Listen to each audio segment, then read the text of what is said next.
അമ്മ അല്ലെങ്കിൽ ഉമ്മ എന്ന പദം ഭാഷാശാസ്ത്രപരമായിട്ടോ അല്ലെങ്കിൽ ബയോളജിക്കലൊക്കെ നോക്കുകയാണെന്നുണ്ടെങ്കിൽ നമുക്ക് ജന്മം നൽകിയ ഒരു സ്ത്രീ എന്നുള്ള അർത്ഥം മാത്രമേ നമുക്ക് കാണാൻ സാധിക്കുള്ളൂ. പക്ഷേ നമ്മൾ ഓരോരുത്തരെ സംബന്ധിച്ചിടത്തോളം ആ രണ്ടക്ഷരങ്ങൾ എത്രത്തോളം ആഴത്തിലാണ് അതിൻ്റെ അർത്ഥം കിടക്കുന്നത് എന്നുള്ളത് നമ്മൾ ഓരോരുത്തരും ആലോചിച്ച് നോക്കുക. 1000 ഓർമ്മകളാണ് യഥാർത്ഥത്തിൽ ആ രണ്ടക്ഷരങ്ങളിൽ ഒതുങ്ങിക്കിടക്കുന്നത് എന്നുള്ളത് നമുക്ക് എല്ലാവർക്കും അനുഭവത്തിലുള്ള ഒരു യാഥാർത്ഥ്യമാണ്. ആ ഒരു രണ്ടക്ഷരം നമ്മുടെ മനസ്സിലേക്കൊന്ന് പ്രോസസ്സ് ചെയ്ത് നോക്കുക. നമ്മുടെ ചെറുപ്പത്തിൽ നമ്മൾ സ്കൂളിലേക്ക് പറഞ്ഞയച്ചതും തിരിച്ചു വരാൻ കാത്തിരുന്നതും അതുപോലെ തന്നെ നമ്മുടെ കുസൃതികളും അത് ആസ്വദിച്ചതും വഴക്കു പറഞ്ഞതും ഇങ്ങനെയുള്ള 1000 ഓർമ്മകളാണ് ഓരോ മനുഷ്യനെ സംബന്ധിച്ചിടത്തോളം അമ്മ അല്ലെങ്കിൽ ഉമ്മ, മോം എന്ന് പറയുമ്പോൾ. അതുകൊണ്ട് തന്നെയാണ് ഈ മാതൃസ്നേഹം, അമ്മക്ക് മകനോടോ അല്ലെങ്കിൽ മകളോടോ ഉള്ള സ്നേഹവും മക്കൾക്ക് അമ്മയോടോ ഉള്ള സ്നേഹവും അത് പ്രത്യേകം വിശദീകരിക്കേണ്ടതായിട്ടോ അല്ലെങ്കിൽ പ്രത്യേകം പഠിപ്പിക്കേണ്ടതോ ആയിട്ടോ ഉള്ള ഒരു കാര്യമല്ല എന്നൊക്കെ പൊതുവെ നമ്മൾ പറയാൻ കാരണം തന്നെ അതാണ്. ഏതൊരു മനുഷ്യനെ സംബന്ധിച്ചിടത്തോളം അവൻ്റെ ഉള്ളിൽ ഉണ്ടാകുന്ന അത്രമേൽ ആഴത്തിൽ പതിച്ചു കിടക്കുന്ന അവൻ്റെ ഒരു ശുദ്ധ പ്രകൃതിയുടെ അല്ലെങ്കിൽ ഫിത്രത്തിന്റെ ഭാഗമാണ് അമ്മയോടുള്ള സ്നേഹം എന്ന് പറയുന്നത്. ഒരു പക്ഷെ പിതാവിനോടൊക്കെ കുറച്ച് അകൽച്ച പല ആളുകൾക്ക് ഉണ്ടായാൽ പോലും അമ്മ എന്ന് പറയുന്നത് അത്രമേൽ ഓരോ മനുഷ്യനോടും ബന്ധപ്പെട്ട് കിടക്കുന്ന ഒരു റിയാലിറ്റിയാണ് എന്നുള്ളത് നമ്മൾ മനസ്സിലാക്കേണ്ടതുണ്ട്. ഇത് സാധാരണ മനുഷ്യരെ മാത്രമല്ല, ലോകത്ത് കഴിഞ്ഞു പോയ അങ്ങേയറ്റം ക്രൂരതകൾ ചെയ്തിട്ടുള്ള നമ്മളൊക്കെ അത്രമേൽ തിന്മയുടെ പര്യായങ്ങളായി മനസ്സിലാക്കുന്ന ആളുകൾക്ക് പോലും അവരുടെ അമ്മ എന്ന് പറയുന്നത് അത്രമേൽ വിലപ്പെട്ടതായിരുന്നു. ഇപ്പൊ നമ്മൾ ക്രൂരത എന്നൊക്കെ പറയുമ്പോൾ നമ്മുടെ മനസ്സിലേക്ക് പെട്ടെന്ന് കടന്നു വരുന്ന ഹിറ്റ്ലറിനെ പോലെയുള്ള ആളുകൾ. അഡോൾഫ് ഹിറ്റ്ലർ, അദ്ദേഹവുമായി ബന്ധപ്പെട്ടുകൊണ്ടുള്ള ചരിത്രത്തിൽ അദ്ദേഹം ഒന്ന് ഉലഞ്ഞുപോയതായി അല്ലെങ്കിൽ ഒന്ന് പ്രയാസപ്പെട്ടതായി നമുക്ക് പ്രധാനമായിട്ടും കാണാൻ സാധിക്കുന്ന ഒരു ഭാഗം എന്ന് പറയുന്നത് അയാളുടെ അമ്മ മരിച്ച, ക്ലാര ഹിറ്റ്ലർ മരിച്ച സന്ദർഭത്തിലായിരുന്നു. നമുക്ക് ചരിത്രത്തിൽ ഹി വാസ് ഡിവാസ്റ്റേറ്റഡ്. അയാൾ പൊട്ടി കരയുകയായിരുന്നു അമ്മയുടെ മരണ വാർത്ത കേട്ടപ്പോഴെന്നുള്ളതാണ്. എന്ന് വെച്ചാൽ ആയിരക്കണക്കിന്, പതിനായിരക്കണക്കിന് അല്ല ലക്ഷക്കണക്കിന് ആളുകളെ കൊന്നൊടുക്കിയ അമ്മമാരെയും അതുപോലെ തന്നെ മക്കളെയും എല്ലാം കൊന്നൊടുക്കിയ അതിക്രൂരനായ ഒരു വ്യക്തി പോലും സ്വന്തം അമ്മയുടെ മരണ വാർത്ത കേൾക്കുമ്പോൾ പൊട്ടിക്കരയുകയായിരുന്നു എന്നുള്ളത് നമുക്ക് കാണാൻ സാധിക്കും. അതുപോലെ തന്നെയാണ് ലോകത്തുള്ള ഒരുപാട് ക്രൂരന്മാരായ ഭരണാധികാരികൾ. മാവോ സദുങ്ങിനെ കുറിച്ച് നമ്മൾ പറയാറുണ്ട്. മാവോ അയാളുടെ അമ്മ മരണപ്പെട്ടപ്പോൾ ഒരു കവിത തന്നെ എഴുതിയതായിട്ട് നമുക്ക് കാണാൻ സാധിക്കും. അതിന്റെ ഏറ്റവും അവസാനത്തെ വരികൾ എന്ന് പറയും, "Though I wish to repay her kindness, the chance is gone forever. Alas, my mother is gone, leaving me in endless sorrow" എന്നുള്ളതാണ്. അപ്പോൾ ഒരു അത്രമേൽ കഠിന ഹൃദയൻ എന്ന് നമുക്ക് കാണാൻ സാധിക്കുന്ന പതിനായിരക്കണക്കിന് ആളുകളുടെ അല്ല ലക്ഷക്കണക്കിന് ആളുകളുടെ മരണം പോലും ആ ഒരു ഹൃദയങ്ങളെ ഉലച്ചിട്ടില്ല. പക്ഷേ സ്വന്തം അമ്മയുടെ മരണം അവരുടെ ഹൃദയങ്ങളെ ഉലച്ചു, മനസ്സ് ആകെ തകർന്നു പോയി എന്നുള്ളത് ഇത്തരം ചരിത്രങ്ങളിലൂടെയൊക്കെ നമുക്ക് പോയാൽ കാണാൻ പറ്റുന്ന ഒരു കാര്യമാണ്. ഇവിടെ ഞാൻ പറഞ്ഞു വരുന്നത് ഒരു മനുഷ്യനെ സംബന്ധിച്ചിടത്തോളം അവൻ്റെ പ്രകൃതത്തിലുള്ള ഒരു കാര്യമാണ് അമ്മയോടുള്ള സ്നേഹം എന്ന് പറയുന്നത്. അല്ലെങ്കിൽ അമ്മയോടുള്ള സ്നേഹമില്ലെങ്കിലും ആ ഒരു പദവിയോടുള്ള ഒരു ബഹുമാനം ഏതൊരു മനുഷ്യനെ സംബന്ധിച്ചിടത്തോളം ഒരു യാഥാർത്ഥ്യമായി നിൽക്കുന്ന ഒരു കാര്യമാണ്. അവിടെയാണ് അതിൽ നിന്നും തെറ്റുന്ന ചില വാർത്തകൾ നമ്മൾ കാണുന്നത്. അതിൽ നിന്നും തെറ്റി നിൽക്കുന്ന ചില സന്ദർഭങ്ങൾ നമ്മൾ യഥാർത്ഥത്തിൽ ഞെട്ടിപ്പോകുന്ന രൂപത്തിലേക്ക് നമ്മൾ കാണുന്നത്. നമ്മൾ സ്ഥിരമായി വായിക്കുന്ന വാർത്തകളിൽ ചിലപ്പോഴൊക്കെ വരുന്ന ഒരു കാര്യമാണ് മകൻ അമ്മയെ അടിച്ചു, അല്ലെ, അല്ലെങ്കിൽ അമ്മയെ ചിരവ് കൊണ്ട് തലക്കടിച്ചു. ഇങ്ങനെയൊക്കെ കേൾക്കുമ്പോൾ നമ്മൾ ആകെ ഞെട്ടിപ്പോകും. കാരണം ഒരു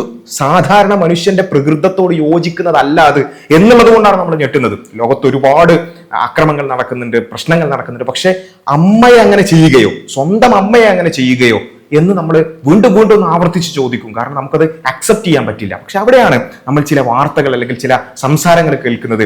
സ്വന്തം ജീവിച്ചിരിക്കുന്ന ഉമ്മയെക്കുറിച്ച് ഒരാൾക്ക് ഇങ്ങനെ സംസാരിക്കാൻ സാധിക്കുമോ എന്നുള്ളത് ഇത് കേട്ടപ്പോഴും എനിക്ക് തോന്നിയിരുന്നു. പല ആളുകളും അത് പങ്കുവച്ചിരുന്നു. ആ സംസാരം ആദ്യം നിങ്ങൾ കണ്ടോളൂ. ഉമ്മ പറഞ്ഞിട്ട് തുടങ്ങിയതാണ് മനസ്സിലാണ്. ഉമ്മ മദ്രസയുടെ പടി കണ്ടിട്ടുണ്ടോ?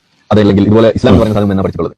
മദ്രസയുടെ പടി കണ്ടിട്ടില്ല, അവരുടെ ആ നാട്ടിലില്ല എന്ന് തന്നെ പറയും. ഉമ്മ പള്ളയും കാണിച്ച് ഫോട്ടോ എടുത്ത് നടന്നിരുന്ന സാധനമൊക്കെ നമ്മുടെ കയ്യിലുണ്ട്. അതൊന്നും എടുത്ത് പുറത്തേക്ക് വരാനൊന്നും നമ്മളെ കിട്ടും. ഉമ്മാനെ വിളിച്ചിട്ട് അതിനുള്ള മറുപടിയൊക്കെ ഞാൻ എടുത്തു കൊടുത്തിട്ടുണ്ട്. നിങ്ങൾ ഇനിയും ഇത് ആവർത്തിക്കുകയാണെന്നുണ്ടെങ്കിൽ ഉമ്മാനെ പബ്ലിക്കിൽ നാറ്റിച്ചിട്ടായാലും ശരി നമ്മൾ അതിന് മറുപടി കൊടുക്കേണ്ടി വരും എന്നൊരു ഘട്ടം വന്നാൽ നമ്മളത് ചെയ്യും. കാരണം ഉമ്മാക്ക് ഞാൻ വാങ്ങി കൊടുത്തിട്ടുണ്ട്. ജീവിച്ചിരിക്കുന്ന രോഗബാധിതയായിട്ടുള്ള ഉമ്മയെക്കുറിച്ചാണ് ഈ സംസാരിക്കുന്നത്.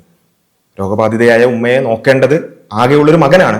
ആ മകൻ തിരിഞ്ഞു നോക്കുന്നില്ല എന്നുള്ളത് തന്നെ ഒരിക്കലും ആളുകൾക്ക് മനസ്സിലാക്കാൻ സാധിക്കാൻ പറ്റാത്തൊരു കാര്യമാണ്. പക്ഷെ അതിനപ്പുറത്തേക്ക് ആ തിരിഞ്ഞു നോക്കുന്നില്ലെന്ന് മാത്രമല്ല, ആ ഉമ്മയുടെ ആ വാചകങ്ങൾ അതേപടി ആവർത്തിക്കുന്നതിൽ പ്രയാസമുള്ളത് കൊണ്ട് പറയാം, അങ്ങനെ ആ ഫോട്ടോ എടുത്ത് പുറത്തിട്ടിട്ട് അത് നാറ്റിച്ചിട്ടാണെങ്കിലും ശരി ഞാനത് ചെയ്യും, ചെയ്യേണ്ടി വന്നാൽ അത് ചെയ്യും, ഇനി വല്ലാതെ സംസാരിക്കാൻ നിൽക്കേണ്ടതില്ല എന്ന് പറയാൻ ഒരു രക്തത്തിൽ പിറന്ന ഒരു മകന് സാധിക്കുമോ എന്നുള്ളത് നമ്മളിങ്ങനെ വല്ലാതെ ആലോചിച്ചിരുന്നു.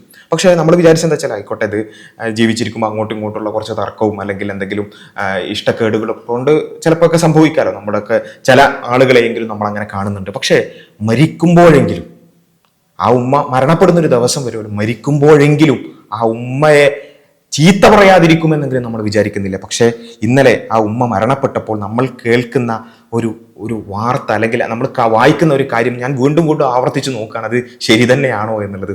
ഉമ്മ മരിച്ചു. ഒരു സ്വന്തം മകൻ എഴുതിയിടുകയാണ്, ഉമ്മ മരിച്ചു. ഹൂറന്മാർക്ക് വേണ്ടി സ്വന്തം മകനെ വരെ തള്ളിപ്പറഞ്ഞ എൻ്റെ ജിഹാദി ഉമ്മ, മരിച്ചു കിടക്കുന്ന ഒരു സ്ത്രീ. ഏതോ ഒരു സ്ത്രീയെപ്പറ്റി ആണെങ്കിൽ പോലും അങ്ങനെ എഴുതാൻ പറ്റുമെന്ന് എനിക്കറിയില്ല. പക്ഷെ സ്വന്തം ഉമ്മയെക്കുറിച്ച് എഴുതുകയാണ്, എൻ്റെ ജിഹാദി ഉമ്മ ഹൂറന്മാരില്ലാത്ത ലോകത്തേക്ക് പോയി ആദരാഞ്ജലികൾ. മരണപ്പെട്ടു എന്നുള്ള വാർത്ത ഷെയർ ചെയ്തില്ലെങ്കിലും കുഴപ്പമില്ലായിരുന്നു. ഇനി പോട്ടെ, മരിച്ചു കിടക്കുമ്പോഴും എനിക്കതിനോടൊരു അറ്റാച്ച്മെന്റ് തോന്നുന്നില്ല, ശരി, അതവിടെ വെറുതെ വിടായിരുന്നു. പക്ഷേ സ്വന്തം ഉമ്മ മരണപ്പെട്ട് കിടക്കുമ്പോൾ ഇങ്ങനെ എഴുതാൻ ഒരാൾക്ക് സാധിക്കൂ? ഇങ്ങനെ എഴുതാൻ ഒരാൾക്ക് സാധിക്കുന്നു എന്നുള്ളത് നമ്മൾ നേരിട്ട് കാണുകയാണ്. നമ്മുടെ അനുഭവത്തിൽ നമ്മൾ നേരിട്ട് ഒന്നുകൂടി ഞാൻ ചെക്ക് ചെയ്യാണ്, ഇത് ശരി തന്നെയാണോ എന്നുള്ളത്. എങ്ങനെയാണ് ഒരാൾക്ക് ഇങ്ങനെ എഴുതാൻ സാധിക്കുക? ഇവിടെയാണ് നമ്മൾ പറയുന്നത്, ഞാൻ നേരത്തെ പറഞ്ഞു, ഏതൊരു മനുഷ്യനെ സംബന്ധിച്ചിടത്തോളം അവന്റെ പ്രകൃതത്തിലുള്ളതാണ്, നമ്മൾ ഫിത്ര എന്ന് പറയും. ആ ഫിത്രയിൽ ഉള്ളതാണ് അമ്മയോടുള്ള സ്നേഹം, ഉമ്മയോടുള്ള സ്നേഹം എന്നുള്ളത്.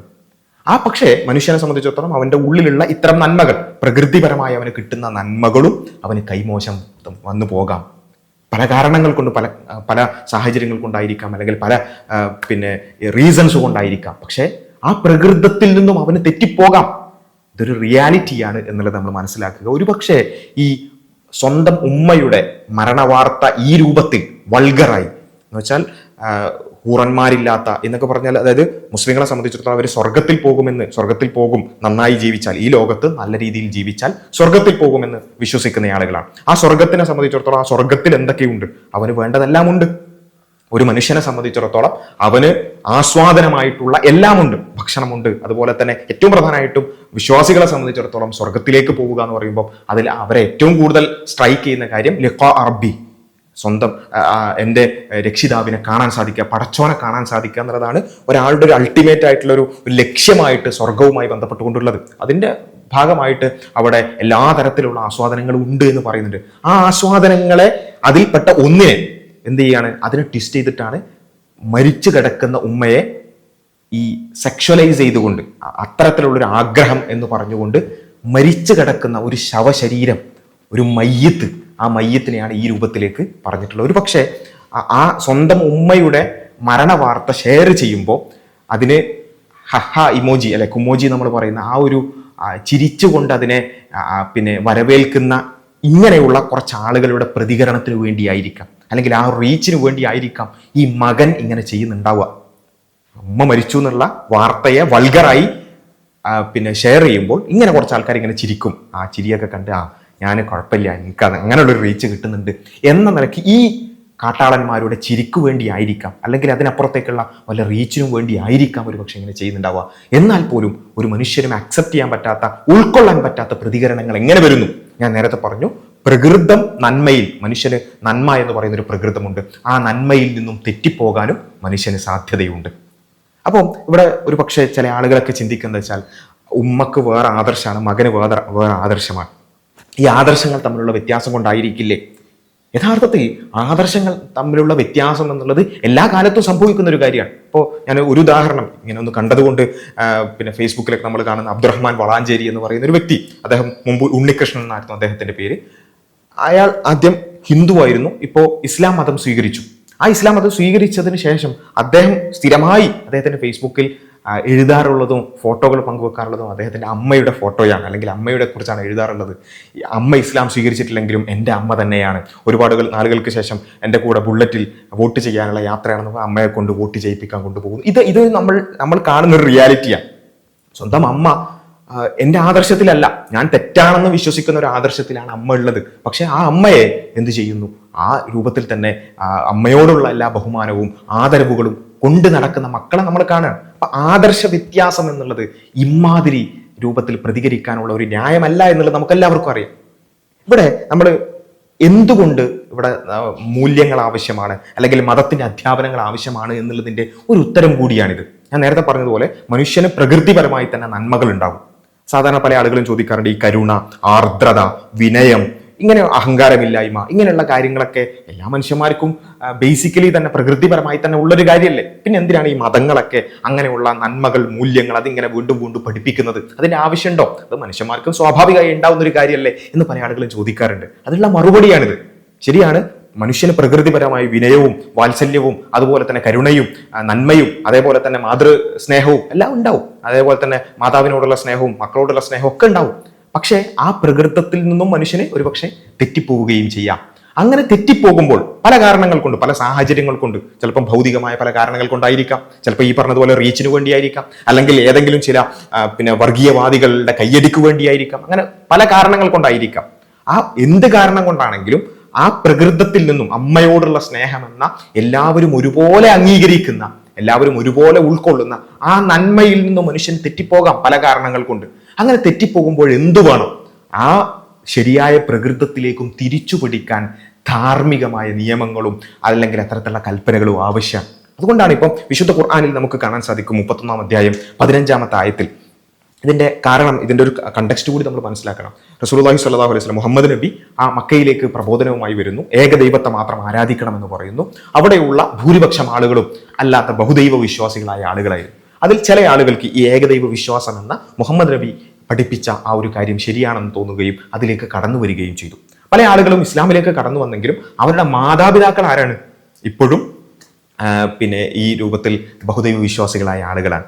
അപ്പോൾ അവരോട് എങ്ങനെ പെരുമാറണം എന്നുള്ളത് വിശുദ്ധ ഖുർആൻ അധ്യാപനമായി തന്നെ പഠിപ്പിക്കുകയാണ്. അത് പ്രത്യേകം പഠിപ്പിക്കേണ്ട കാര്യം ഉണ്ടായിട്ടല്ല. മനുഷ്യന് പ്രകൃതിപരമായി തന്നെ മാതാവിനോട് സ്നേഹം ഉണ്ടാകും. പക്ഷേ എന്നാൽ ഈ പറഞ്ഞ കുറച്ച് കോണ്ടക്സ്റ്റുകൾ കൊണ്ട്, അല്ലെങ്കിൽ എന്തെങ്കിലും കാരണങ്ങൾ കൊണ്ട്, വിശ്വാസപരമായിട്ടുള്ള വ്യത്യാസങ്ങൾ കൊണ്ട് അമ്മയോട് അകൽച്ച വരുന്ന ഒരവസ്ഥ ഉണ്ടാവുമെങ്കിൽ അവിടെ എന്ത് ചെയ്യണം, എന്താണ് ചെയ്യാൻ പാടില്ലാത്തത്, എന്താണ് ചെയ്യേണ്ടത്? വിശുദ്ധ ഖുർആൻ വളരെ കൃത്യം, നിനക്ക് യാതൊരു അറിവുമില്ലാത്ത വല്ലതിനെയും എന്നോട് പങ്കു ചേർക്കുന്ന കാര്യത്തിൽ അവർ ഇരുവരും നിന്റെ മേൽ നിർബന്ധം ചെലുത്തുന്ന പക്ഷം നീ അവരെ അനുസരിക്കരുത്. എന്ന് വെച്ചാൽ ബഹുദൈവ വിശ്വാസം ചെയ്യാൻ അവർ നിർബന്ധിച്ചാൽ ആ വിഷയത്തിൽ, ആദർശപരമായ വിഷയത്തിൽ എനിക്ക് വിയോജിപ്പുണ്ട്, ഞാൻ ഏകദൈവ വിശ്വാസിയാണ് എന്ന് പറഞ്ഞുകൊണ്ട് ആ നിർബന്ധത്തിൽ നിന്നും നീ മാറി നിൽക്കണം. എന്നിട്ടോ അങ്ങനെ രണ്ട് ആദർശമായതുകൊണ്ട്, രണ്ട് വിശ്വാസങ്ങളായതുകൊണ്ട് ബാക്കി ഒരു ബന്ധമില്ല എന്നാണോ? അല്ല, മറിച്ച് വസ്വാഹിബുഹുമ ഫിദ്ദുന്യ മഅറൂഫ, ഈ ലോകത്ത് അല്ലെങ്കിൽ ഇഹലോകത്ത് നീ അവരോട് നല്ല നിലയിൽ സഹവസിക്കുകയും ചെയ്യണം. എന്ന് വെച്ചാൽ വിശ്വാസപരമായ കാര്യങ്ങളിൽ വിയോജിപ്പുകളായി നിൽക്കുക. എന്നാൽ അതിന്റെ വിഷയത്തിൽ നിർബന്ധിച്ചാൽ അതിനനുസരിക്കേണ്ട കാര്യമില്ല. ബാക്കി എല്ലാ വിഷയത്തിലും അവർക്ക് മരുന്ന് വേണോ, വാങ്ങിക്കൊടുക്കണം. നീ ഇപ്പോഴും അവരുടെ മകനാണ്. അല്ലെങ്കിൽ അവർക്ക് വേറെ എന്തെങ്കിലും ആവശ്യങ്ങളുണ്ടോ, അത് നിറവേറ്റി കൊടുക്കണം. നീ ഇപ്പോഴും അവരുടെ മകനാണ് എന്ന ഒരു അധ്യാപനമാണ് യഥാർത്ഥത്തിൽ വിശുദ്ധ ഖുർആൻ പഠിപ്പിക്കുന്നത്. എന്തിനാ പഠിപ്പിക്കുന്നത്? മനുഷ്യന്റെ പ്രകൃതത്തിൽ തന്നെ അമ്മയോടുള്ള സ്നേഹമുണ്ട്, ഉപ്പയോടുള്ള സ്നേഹമുണ്ട്. പക്ഷേ ആ പ്രകൃതത്തിൽ നിന്നും തെറ്റിപ്പോകാനുള്ള സാഹചര്യം ഉണ്ടെങ്കിൽ പോലും അതിൽ നിന്നും തിരിച്ചു വിളിക്കാനാണ് നന്മയുടെ അധ്യാപനങ്ങൾ എന്ന് നമ്മൾ മനസ്സിലാക്കേണ്ടതുണ്ട്. അപ്പോൾ ഇതുപോലെ തന്നെയാണ്. ഒരുപക്ഷെ മാതാപിതാക്കൾ വിശ്വാസികളായിരിക്കും, മക്കൾ അവിശ്വാസികളായ കാര്യത്തിൽ പോലും വിശുദ്ധ ഖുർആനിലെ ആയത്തുകൾ തന്നെ നമുക്ക് കാണാൻ സാധിക്കും. ലാ ഇക്റാഹ ഫിദ്ദീൻ, ദീനിൽ ബലാത്കാരമില്ല, മതത്തിൽ നിർബന്ധമില്ല. മക്കൾ ഇനി വിശ്വാസത്തിൽ അല്ലെങ്കിൽ പോലും ആ നിർബന്ധിക്കാൻ പാടില്ല എന്ന ഒരു അധ്യാപനം അടക്കം. എന്ന് വെച്ചാൽ മക്കൾ തന്നെയാണ്, പക്ഷേ അഥവാ അവർ ദീനിൽ നിന്ന് തെറ്റിപ്പോയാൽ അവരെ നിർബന്ധിച്ചുകൊണ്ട് നിർബന്ധമായും അവർ ചെയ്യണം എന്ന രൂപത്തിൽ ബലാത്കാരം ദീനിലില്ല എന്ന ആയത്ത് പോലും ഇത്തരമൊരു കോണ്ടക്സ്റ്റിലാണ് ഇറങ്ങുന്നത് എന്ന് പഠിപ്പിക്കുമ്പോഴാണ് ഉപ്പയാണ്, അച്ഛനാണ്, മകനാണ്. വിശ്വാസപരമായിട്ടുള്ള വ്യത്യാസങ്ങൾ ഉണ്ടെങ്കിലും രക്തബന്ധങ്ങൾ ആ രക്തബന്ധമായി തന്നെ നിലനിൽക്കുമെന്ന അധ്യാപനം പ്രത്യേകമായി തന്നെ നമുക്ക് കാണാൻ സാധിക്കുന്നത് അതുകൊണ്ടാണ്. ഈ പറഞ്ഞ ഈ പ്രകൃതത്തിൽ നിന്നും മനുഷ്യൻ തെറ്റുമ്പോഴാണ് ഇത്തരം തിരിച്ചുവിളികളുടെ ആവശ്യം വരുന്നത്, അല്ലെ? എത്രമാത്രം വ്യക്തമായിട്ടാണ് മാതാപിതാക്കളോടുള്ള കടമകൾ ധാർമ്മികതയിൽ ഊന്നി നിന്നുകൊണ്ട് മതം പഠിപ്പിക്കുന്നത് നമുക്ക് കാണാൻ സാധിക്കും. റബ്ബുക അല്ലാ തഅ്ബുദു ഇല്ലാ ഇയ്യാഹ്, ഏറ്റവും പ്രധാനപ്പെട്ട കൽപ്പന മതത്തിൽ എന്താണ്? തന്നെ അല്ലാതെ ആരാധിക്കരുത്, ഏകദൈവത്തെ അല്ലാതെ ആരാധിക്കരുത്. എന്നിട്ടോ അത് പറഞ്ഞിട്ട് രണ്ടാമത്തെ കൽപ്പന വബിൽ വാലിദൈനി ഇഹ്സാന, നിന്റെ മാതാപിതാക്കൾക്ക് എന്ത് ചെയ്യണം? നന്മ ചെയ്യണം. ആ മാതാപിതാക്കൾക്ക് നന്മ ചെയ്യണം എന്നുള്ളതാണ് ഏകദൈവ വിശ്വാസത്തിന് ശേഷം തൊട്ടടുത്തതായിക്കൊണ്ട് രണ്ടാമത്തെ മൂല്യമായി കൊണ്ട് പഠിപ്പിക്കുന്നത്. അവരിൽ ഒരാളോ രണ്ടുപേരും തന്നെയോ നിന്റെ അടുക്കൽ വെച്ച് വാർദ്ധക്യം പ്രാപിക്കുകയാണെങ്കിൽ, അങ്ങനെ വാർദ്ധക്യമുള്ള പ്രായമായ മാതാപിതാക്കൾ ഉണ്ടെങ്കിൽ വലാ തഖുല്ലഹുമ ഉഫിൻ എന്നാണ് വിശുദ്ധ ഖുർആനിന്റെ പ്രയോഗം. നീ അവരോട് ഛേ എന്ന പ്രയോഗം പോലും പറയാൻ പാടില്ല എന്നാണ്. ഛേ എന്ന് പറഞ്ഞാൽ നമ്മൾ ഏറ്റവും സിമ്പിളായിട്ടൊരു വിയോജിപ്പ് തോന്നുന്ന ഒരു കാര്യമാണ്, അല്ലെങ്കിൽ ഒരു പ്രയാസം പ്രകടിപ്പിക്കുന്ന ഒരു രൂപമാണ് ഛേ എന്നുള്ളത്. ആ ഉഫിൻ, ഛേ എന്നുള്ള ഒരു പ്രയോഗം പോലും അവരോട് നടത്താൻ പാടില്ല. അവർ ആ നിലക്ക് പോലും അവരുടെ മനസ്സിനെ വേദനിപ്പിക്കാൻ പാടില്ല, അവരോട് കയർക്കാൻ പാടില്ല. നീ അവരോട് മാന്യമായ വാക്കുകൾ പറയുക. എന്നിട്ടോ വഹ്ഫിദ് ലഹുമ ജനാഹ ദുല്ലി മിനർ റഹ്മ, അവർക്ക് നീ കാരുണ്യത്തിന്റെ അല്ലെങ്കിൽ എളിമയുടെ ചിറകുകൾ അവരുടെ മേൽ നീ താഴ്ത്തി കൊടുക്കുക എന്നാണ്. അപ്പൊ ഈ അധ്യാപനങ്ങളും നമ്മൾ ഈ കാണുന്ന റിയാലിറ്റിയും തമ്മിലുള്ള ഒരു കോൺട്രാസ്റ്റ് നമ്മൾ മനസ്സിലാക്കണം. ഒരു ഭാഗത്ത് അവരോട് ഛേ എന്ന് പോലും പറയാൻ പാടില്ല, കാരുണ്യത്തിന്റെയും എളിമയുടെയും ചിറകുകളാണ്. അവരെന്ത് വിശ്വാസാകട്ടെ, അവരേത് രൂപത്തിൽ നിന്നോട് പെരുമാറിയാലും തിരിച്ചിങ്ങോട്ട് പെരുമാറിയാൽ പോലും ഒരുപക്ഷെ അത് സംഭവിക്കാം അല്ലെ. പ്രായമൊക്കെ ആകുമ്പോൾ നമുക്കിഷ്ടമില്ലാത്ത രൂപത്തിലുള്ള പെരുമാറ്റങ്ങളുടെ അവരുടെ ഭാഗത്ത് നിന്ന് വരും. അങ്ങനെയാണെങ്കിൽ പോലും അവരോട് ഛേ എന്ന് പോലും പറയാൻ പാടില്ല.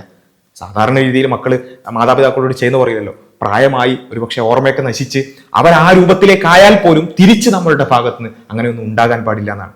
ഇതുകൊണ്ടാണ് മഹാനായ ഇബ്നു ഉമർ റളിയല്ലാഹു അൻഹുവിന്റെ ചരിത്രത്തിൽ നമുക്ക് കാണാൻ സാധിക്കും, ഒരു മനുഷ്യൻ അയാളുടെ മാതാവിനെ തോളത്തിരുത്തിക്കൊണ്ട് ഉംറ കർമ്മം നിർവഹിക്കുകയാണ്. ഉംറ നമുക്കറിയാം, തവാഫ് എന്നൊക്കെ പറഞ്ഞാൽ ഒരുപാട് നേരം അതെന്ത് ചെയ്യണം, ആ കഅബയെ ചുറ്റണം.